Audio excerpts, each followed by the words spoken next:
My wife has been cheating on me for a year and calmly says she is pregnant, but we haven't had for more than 3 months, and in the end it turns out that, hey Reddit, this is my first time posting here. I'm 36M, and my wife, Emma, 34F, has been the love of my life for over a decade. We have 2 kids, Lily, 7F, and Mason, 4M, and up until recently, I thought we had a solid, unshakable marriage. I guess I was wrong. Very wrong. I'm not sure how much detail is too much, but I think I need to explain everything, at least for my own sanity. Things have always been good between Emma and me. At least, that's what I thought. We met in college, dated for 4 years, and got married right after graduation. Emma was everything I wanted. Beautiful, smart, kind-hearted. We didn't have a whirlwind romance or anything, but it was solid. We clicked. We built a life together, bought a house, and I thought we were happy. Lately, though, things started to feel off. Emma had been distant, moody, and always on her phone. I chalked it up to stress at work. She works in marketing for a big firm, and things have been crazy lately. She'd stay late at the office, sometimes not coming home until 10 or 11 p.m. I trusted her, so I didn't think much of it. I'd handle the kids, make dinner, put them to bed, and then we'd barely talk when she finally came home. The emotional distance between us grew without me realizing how serious it was becoming. The first real red flag hit about 2 months ago. We were having one of our rare dinners together, just the 2 of us, since my mom had offered to take the kids for the evening. I'd been excited, hoping we could reconnect. I had planned a quiet dinner at home, candles and all, but Emma seemed distracted. She barely touched her food and kept glancing at her phone. I asked her if everything was okay, and she brushed me off, saying she was tired. Something about the way she said it felt wrong, like she wasn't telling me the whole truth. But I pushed that feeling down. I didn't want to be the paranoid husband. Things continued like this for a few more weeks. Emma staying out late, coming home with excuses about work meetings and after-hours client events. I still trusted her, but one night, while she was in the shower, I noticed her phone buzzing on the counter. Normally, I'd never snoop through her stuff, but something just didn't sit right with me. The message was from a guy named Jake. Now, I know Jake. He's one of her co-workers, or at least that's what I thought. They'd worked on a few projects together, so I didn't think much of it at first. But the message read, "I miss you too, babe. Can't wait to see you again." My stomach dropped. I felt sick. Babe? I scrolled up through the messages, and what I saw made my heart stop. There were dozens of texts, flirty, suggestive, and some downright explicit. The worst part was, they'd been meeting up for months. Emma had been cheating on me, and I had no idea. The woman I loved, the mother of my children, was sneaking around with some guy from her office. I felt frozen, betrayed. I wanted to scream, but I just stood there, staring at her phone in disbelief. When she came out of the shower, I confronted her. She didn't even try to deny it. Instead, she just stood there, staring at me with this cold, detached expression. She admitted it right away, said she had been seeing Jake for nearly a year. A year. How could I have been so blind? But it gets worse. As if the affair itself wasn't devastating enough, Emma dropped another bombshell on me that night. She was pregnant. I didn't even know how to process what I was hearing. We hadn't been intimate in months, so there was no question in my mind. The baby wasn't mine. I don't know what came over me, but I remember feeling like I was outside of my own body, watching this scene unfold like it was happening to someone else. She told me that she wasn't sure what she was going to do yet, but that she felt torn between 2 lives. Torn? She was talking about our marriage like it was some minor inconvenience she couldn't figure out how to deal with. I barely remember what happened after that. I think I left the house and drove around for hours. I ended up sleeping in my car in a parking lot because I couldn't bring myself to go home and face her. The betrayal felt like a physical wound, like I'd been stabbed in the chest, and every breath I took made it worse. The next day, I called in sick to work and went home to pack a bag. I couldn't be there. I couldn't look at her. She begged me not to leave, saying she was confused and needed time to figure things out. But I was done. I told her I needed space and that I'd be staying with a friend for a while. She didn't even try to stop me. It was like she'd already made her choice. Now I'm staying at my buddy David's house. He's been a rock through all this, letting me crash in his guest room while I try to wrap my head around everything. David's been great, but honestly, I don't even know how to talk about what's happening. How do you explain that your wife cheated on you, might be pregnant with another man's child, and is acting like she's the one who's been wronged? Here's where it gets even worse. A few days after I left, I got a call from Emma. I didn't want to talk to her, but I answered anyway, thinking maybe she'd come to her senses. Maybe we could talk about how to handle things with the kids. Instead, she told me she'd been thinking about her options and that she had decided to keep the baby. And not only that, but she wanted Jake to be part of the child's life. I felt like I was being hit by a freight train. The audacity of it all. I mean, she was acting like this was some kind of normal situation, like we could all just co-parent happily together. I told her she was out of her mind. I couldn't even begin to process the idea of this guy, this stranger who had destroyed my marriage, being involved in my kids' lives. But she was adamant. She said she wasn't asking for my permission, that she was going to do what was best for her and the baby, and if that meant involving Jake, then so be it. I've been spiraling ever since. I can't sleep, I can't eat, and I feel like I'm losing my mind. Every time I think about the fact that she's pregnant with his child, that she's bringing this guy into my family's life, I feel this wave of anger and helplessness wash over me. I'm stuck between wanting to fight for my family and realizing that the woman I married is gone. I don't even recognize her anymore. The worst part is, I still love her. I know, I sound like an idiot, but it's the truth. Despite everything, there's still a part of me that hopes she'll wake up one day and realize what she's done, that she'll beg me to forgive her, and we'll figure out a way to put this all behind us. But then reality sets in, and I remember that she's pregnant with another man's child. How could I ever get past that? And it's not just me I have to think about. There's Lily and Mason. They're still too young to understand what's happening, but I know this is going to mess them up. How do I explain to them that their mom cheated, that she's pregnant with someone else's baby, and that their dad is living with Uncle David because he can't stand to be in the same house as her? I feel like I'm failing them. I always promised myself that no matter what, I'd protect them from this kind of pain, but here we are, and I'm powerless to stop it. I've thought about filing for divorce, but I don't even know where to start. My lawyer said I could get a good settlement, maybe even full custody, but that would mean dragging the kids through a nasty court battle. I don't want to hurt them any more than they already are. And then there's the house, our life, everything we've built together. How do I just walk away from all of that? And here's the kicker. Jake's wife reached out to me. Yeah, apparently he's married too. I didn't know until she called me out of the blue last week. Her name is Sarah, and she's got 2 kids of her own. She had no idea what was going on until she found some texts on Jake's phone. Now, she's in the same boat as me, trying to figure out how to pick up the pieces of her life.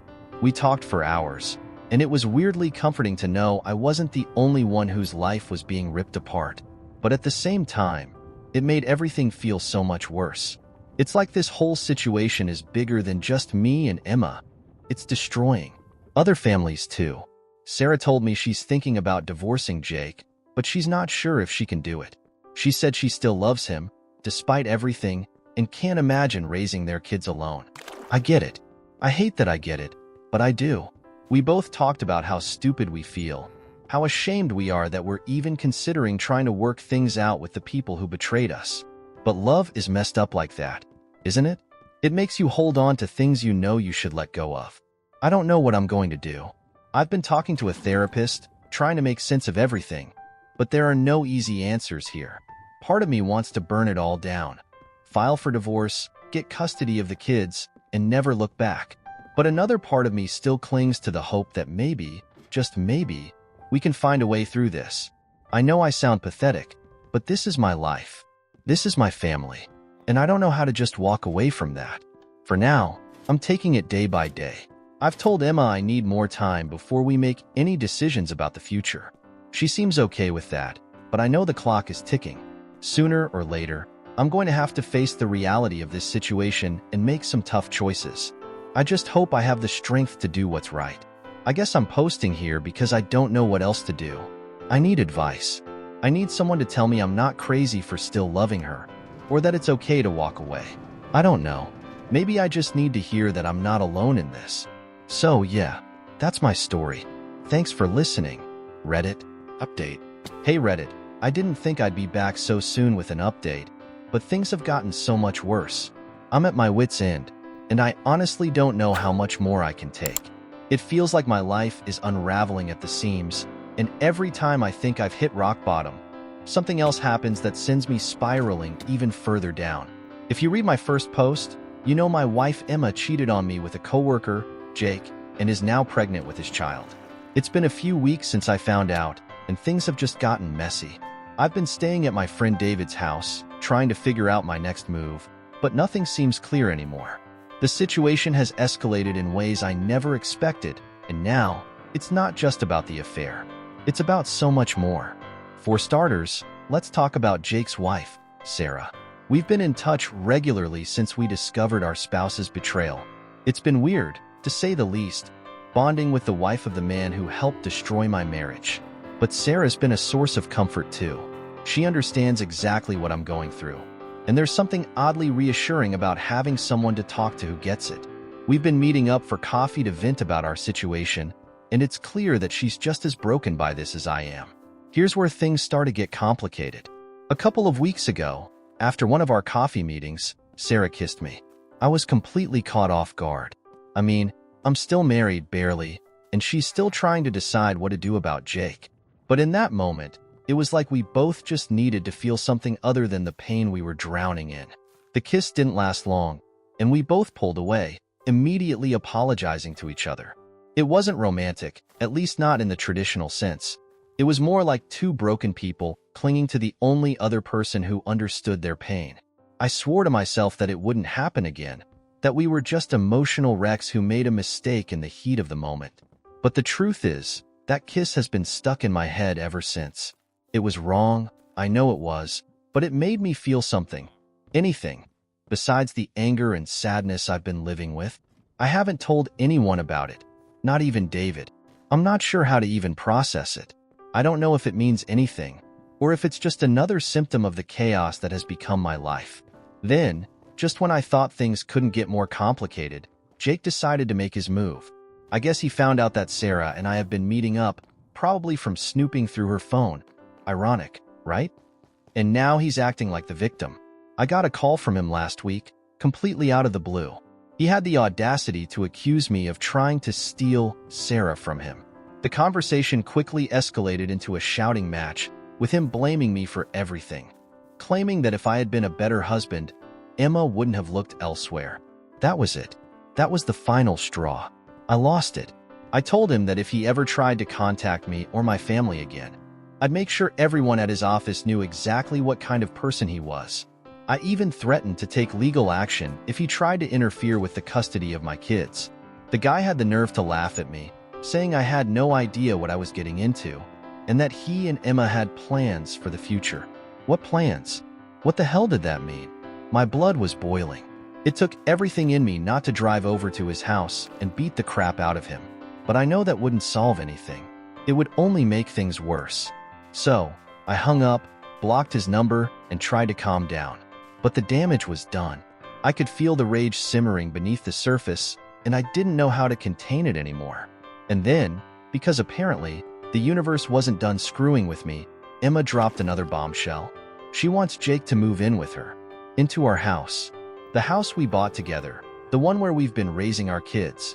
She said it would make things easier, with the baby on the way, and that the kids could start getting used to him being around. I couldn't believe what I was hearing. She wants to bring the guy who ruined our marriage into the home we built together, and she's acting like it's the most reasonable thing in the world. I told her she was out of her mind, that I'd never let Jake near my kids, let alone let him live in the same house as them. But she just brushed me off, saying that since I wasn't living there anymore, I didn't have a say in what she did. I've never felt so powerless in my life.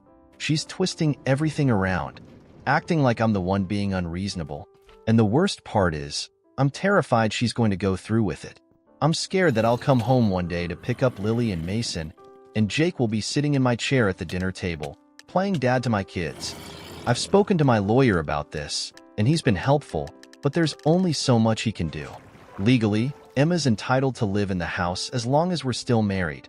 And unless I can prove that Jake being there is somehow harmful to the kids, I don't have much ground to stand on. It feels like I'm trapped in a nightmare, watching everything I've worked for slip away, and there's nothing I can do to stop it. The kids are already confused enough. Lily's been asking why I don't live at home anymore, and Mason's been having nightmares. He wakes up crying for me in the middle of the night, but I'm not there to comfort him. It breaks my heart every time I see them, knowing that their world is falling apart and there's nothing I can do to protect them from it. But that's not even the worst part. A few days ago, I got an anonymous message on Facebook. It was short, just a single sentence. "You should know the truth about Jake." Attached was a video file. My stomach dropped. I didn't want to open it, but I knew I had to. What I saw, I can't even put into words how horrifying it was. It was a video of Jake, taken on his phone. He was in a hotel room, clearly drunk, and he was ranting about Emma. He said some of the most disgusting, degrading things about her, about how she was just a fun fling, and that he didn't care about her at all. He even laughed about how easy it had been to manipulate her into leaving me. But that wasn't the worst part. In the video, Jake made it clear that he wasn't planning on sticking around. He mentioned a transfer to another city that he was applying for through his job, and how he was planning on ditching Emma once the baby was born. I felt sick to my stomach. I wanted to throw my phone across the room. This man, this absolute piece of garbage, was planning to abandon my wife and her unborn child after using her to wreck our marriage. And the worst part? Emma has no idea. She's so deep into this affair that she's convinced Jake is her future, and he's just waiting for the right moment to cut and run. I'm stuck. I don't know if I should show Emma the video. Part of me thinks she deserves to know the truth, but another part of me wonders if it's even my place anymore. I mean, we're basically done. She's made it clear that she's choosing Jake and the baby over our marriage. But then I think about my kids, about how they're going to be dragged into this mess even more if Jake stays in their lives. How can I just sit back and let that happen, knowing what kind of person he really is? And if that wasn't enough, Sarah reached out to me again. She found out about the video, too. Apparently, someone sent it to her as well. She's furious, and I don't blame her. She's filed for divorce, and now she's talking about going after Jake for full custody of their kids. I think she's finally done with him for good, but now she's looking to me for advice, for support, and I don't know what to tell her. I feel just as lost as she does. In the middle of all this, my parents have started getting involved. They know something's up. How could they not? I'm barely holding it together, and it's obvious to everyone around me. My mom, bless her heart, has been trying to be supportive, but she doesn't understand. She keeps telling me that I need to fight for my family, that I need to win Emma back. She doesn't know the full story yet.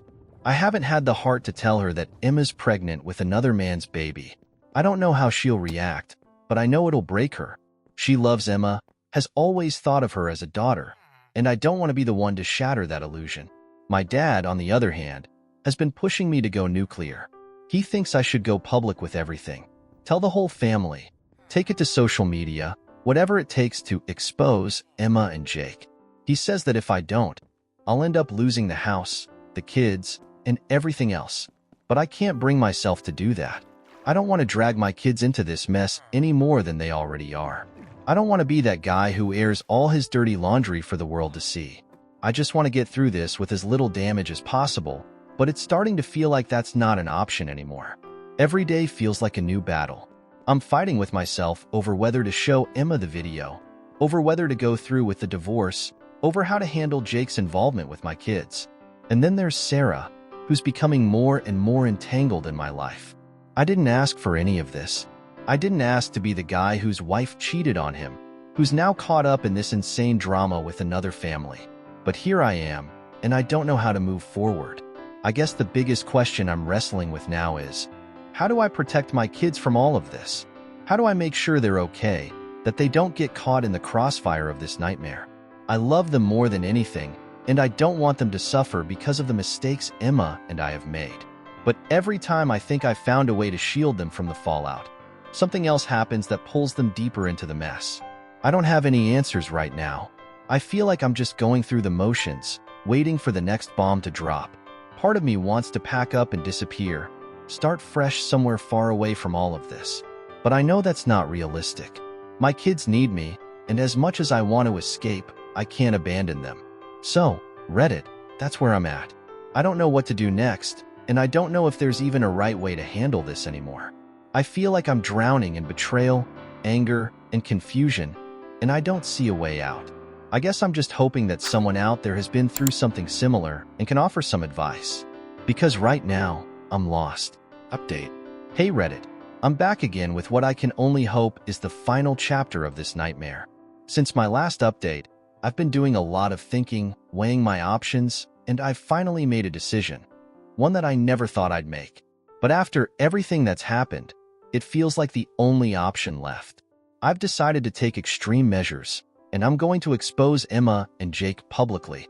I'm also going to take legal action against her. This isn't what I wanted. I wanted to keep things civil, for the sake of the kids, but after all the lies, betrayal, and manipulation, I realized that the only way to protect my family and my sanity was to go nuclear. So here's what's been happening over the past few weeks. After finding that video of Jake bragging about using Emma and planning to leave her after the baby is born, I couldn't get it out of my head. It was like a ticking time bomb, just waiting to go off, and I knew I had to act. But every time I thought about showing Emma the video, I hesitated. I kept telling myself that it wasn't my place anymore, that I should just focus on moving forward. But deep down, I knew that if I didn't do something, I'd regret it for the rest of my life. Then, last week, something happened that pushed me over the edge. I was picking up Lily and Mason from Emma's house when I saw Jake's car in the driveway. I hadn't seen him in person since everything went down, and just seeing his car there made my blood boil. When I walked into the house, Emma was sitting at the kitchen table with Jake, laughing like nothing was wrong. It was like I was invisible, like our entire marriage, our whole life together, meant nothing. And that's when it hit me. They weren't just living their new life, they were rubbing it in my face. They didn't care about how their affair had destroyed me, how it had wrecked our family. They were moving forward without any consequences, and I was the one left dealing with the fallout. I couldn't stay silent anymore. That night, I made a decision. I was going to expose them. I was going to let everyone know exactly what had happened. How Jake had manipulated Emma, how she had lied to me and the kids, and how they were trying to bring him into our home like everything was normal. And I was going to show the video. I started by writing a long post on Facebook. I know, it sounds petty, but I didn't know what else to do. I wanted to get the truth out there, and I wanted people to understand why I was taking the steps I was about to take. I explained everything: Emma's affair, her pregnancy with Jake's child, the way she had tried to gaslight me into thinking I was the problem. I attached the video of Jake's drunken confession, and I didn't hold anything back. I was nervous as hell when I hit post. I didn't know what kind of reaction I'd get, but within minutes, the notifications started rolling in. Friends, family, even coworkers, everyone had something to say. Most people were shocked, some were supportive, and others were just downright horrified. But the biggest reaction came from Emma's side of the family. Emma's parents called me almost immediately, demanding to know what was going on. They had no idea that she was having an affair, let alone that she was pregnant with another man's child. They were devastated, and I could hear the anger in their voices. They told me they were going to confront Emma, and that they couldn't believe she would betray our family like this. After my post went viral within our social circles, everything escalated quickly. Emma called me, screaming and crying, accusing me of ruining her life. She said I had no right to expose her like that I was only making things worse for the kids. But I was done being the nice guy. I told her that she had ruined our life first, and that she had left me with no other choice. I also told her that I was filing for divorce, and that I'd be going after full custody of the kids. Jake's wife, Sarah, saw my post too. She reached out to me again, thanking me for finally exposing Jake for who he really was. She had already filed for divorce, but after seeing the video, she decided to pursue legal action against him for emotional distress and fraud, since he had lied about his finances during their marriage. Sarah and I started working together, gathering evidence against both Jake and Emma, and it felt like, for the first time in months, I had some control over the situation. But it wasn't just Sarah and me who were affected. Emma's parents cut her off completely. They told her that until she took responsibility for her actions and ended things with Jake, they wanted nothing to do with her. Emma was devastated. She had always been close with her parents, and losing their support hit her hard. But instead of taking a hard look at her actions, she doubled down. Once the dust settled from the Facebook post, I filed for divorce and sought full custody of the kids. I knew it wasn't going to be easy. Emma was their mother, after all, but I couldn't stand the thought of my kids growing up around Jake. I wanted to protect them from the toxic environment that had become our life. The court process was grueling. Emma lawyered up immediately, and her attorney came out swinging, accusing me of trying to alienate the kids from their mother. She claimed that my public post was an attempt to ruin her reputation and that it was damaging to the children's well-being. I won't lie, there were moments when I thought I had made a mistake going public, but I knew that if I didn't fight for my kids now, I'd regret it forever. The court ordered a psychological evaluation for both of us, which was one of the most humiliating experiences of my life. We both had to sit down with a court-appointed therapist who would assess whether we were fit parents. I tried to stay calm and present myself as the stable, responsible parent I believed I was, but every session felt like a test I couldn't afford to fail. Emma, on the other hand, seemed to be falling apart. She was erratic in court, crying one minute and lashing out the next. At one point, she even admitted that she wasn't sure if Jake would stick around after the baby was born, which didn't exactly help her case. The judge was taking all of this into account, but I knew it could still go either way. Just when I thought I had a handle on things, another bombshell dropped. During one of our court hearings, Emma's lawyer made a shocking revelation. Jake wasn't the father of Emma's baby. Emma had lied. Apparently, she had been seeing another man, someone neither of us knew, a client from her firm. This man, Nathan, had no idea that Emma was married when they started seeing each other, and when he found out, he broke things off immediately. But by then, it was too late. Emma was pregnant with his child. I was stunned. All this time, I had been focused on Jake, on the affair that had torn our marriage apart, and now I was finding out that Jake wasn't even the father? It felt like the ground had shifted beneath me all over again. I didn't know what to think, but I realized that this new information could work in my favor. If Emma had been lying about the paternity of the baby, what else had she been lying about? The court battle dragged on for months, but in the end, I got what I wanted. The judge granted me full custody of Lily and Mason, citing Emma's unstable behavior and her lack of honesty throughout the proceedings. Emma was given visitation rights, but they were limited and supervised, at least until she could prove that she was in a stable, healthy relationship. As for Jake, he disappeared shortly after the court case wrapped up. I don't know where he went, and honestly, I don't care. He's out of our lives for good, and I'm thankful for that. Emma moved in with her parents after they reconciled, and from what I've heard, she's still struggling to figure out her next move. She gave birth to the baby a few months ago, and while I feel sorry for the child, I can't bring myself to feel anything for Emma anymore. Our marriage is over, and so is the life we built together. So, here I am, trying to rebuild my life. It hasn't been easy, but I've found some peace in the fact that I fought for my kids and won. I'm still in touch with Sarah, and while we haven't pursued anything romantic, we've become good friends. She's going through her own healing process, and I think we both understand that rushing into anything would be a mistake. As for me, I'm focused on being the best father I can be for Lily and Mason. They're still young, and I know they don't fully understand what's happened, but I'm doing my best to give them a stable, loving home. I've started therapy, and I'm slowly learning how to let go of the anger and betrayal that have been weighing me down for so long. I don't regret going public. It was messy, and it definitely made things harder in the short term, but it forced the truth to come out. Emma's lies, Jake's manipulation, the whole mess. It's all out in the open now, and I can finally start to move on. To anyone who's going through something similar, I don't have all the answers. But what I do know is that sometimes you have to fight for what's right, even when it feels like the whole world is against you. I'm still standing, and so are my kids. That's all that matters. Thanks for listening, Reddit. This is the last update I'll be making. It's time to focus on the future.